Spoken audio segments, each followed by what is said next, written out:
Well, hey everybody, Mike here. I want to take a second to go over this dust right separator with you in case you're on the fence and looking at making a purchase on this. If you're just getting into the world of woodworking and you're trying to figure out where to start, the minute you start doing any kind of sanding, planing, or whatnot, you really need to consider into stepping into at least some kind of dust collection system. Now, most of us in the DIY world, when you first start off, you probably start with just a regular shop vac and you hook that up for your dust collection. We've all done that, right? How many vacuums have you burnt through over the years? I had 2. So on my 3rd vacuum, I decided I need to take a little bit better care of it. And that's where I stepped into this. When I started getting serious about the craft and wanted to actually start producing some of my stuff like craft shows and whatnot, I decided this was the next step I needed to take. So basically this turns your shop vac into a 2-stage dust collection system. Most of your dust and debris is going to end up in this container here. In fact, almost 99% of it will. And this is going to drastically increase the life of your shop vac and your investment. Now what's neat about this is this will hold up to 10 gallons. And on the back side of this thing here, you've got a fill line. That's where they recommend you actually stop to empty this thing out before you continue. It will go a little higher. Don't ask me how I know. You start getting into like using a planer or whatnot, this thing fills up fast. When you're using it for just like your regular sanders or whatnot, this thing will last forever. Now, eventually over time, I ended up upgrading from this and going to that dust collection system that I've got back there on the wall. And that stays permanent and it pretty much runs everything in this corner of the shop. Now, if I'm ever out in the other end of my shop there, this thing still gets pulled out and used from time to time, although it doesn't get used like it did when I first bought it. This thing has been worth its weight in gold since the day I got it, and it's lived in this shop for almost pushing 10 years now. Now, when you first get this thing out of the box, it basically comes in 2 pieces. These 2 pieces here locked together. Then you've got your Cyclone lid up here on the top. This will come with this hose here. This will hook up to most of your standard equipment,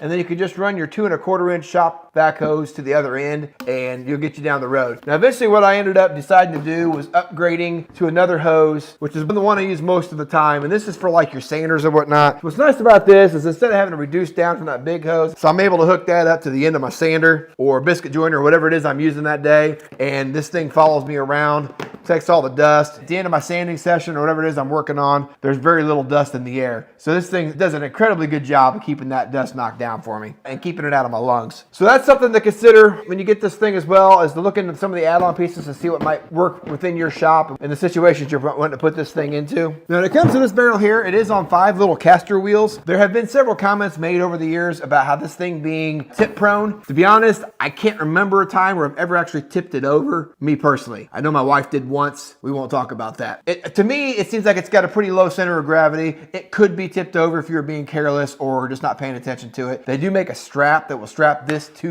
your shop vac system, so they kind of become one rolling unit together. That's something worth considering if you're worried about that tip over function. But in all honesty, they sell those other Cyclones that just kind of mount to the top, and I feel like those are a lot more tip prone than this is for what it is. If this thing were to take somewhat of a spill, I've seen several examples on the internet of this lid taking the brunt of the force if it were to fall over. And if that lid cracks, it is kind of hard to get the suction you need to be able to make this thing operate the way it needs to. So keep that in mind. And like I said, for close to 10 years now, I've been running this thing since these things first came out. I haven't had that problem yet. Everybody's gonna have a different experience. But quite what I said at the beginning of this video, when you're just getting started and you can't really necessarily afford the big, expensive, fancy tools, this is a great way to get in and going and take care of your dust collection and also protect your couple $100 shop vac at the same time, or whatever it is you might be using. I really do recommend the purchase of this product. I think it's going to be a huge time saver for you. That's all I've got for you today on this review, guys. I appreciate you watching this one. I will catch you guys on the next one.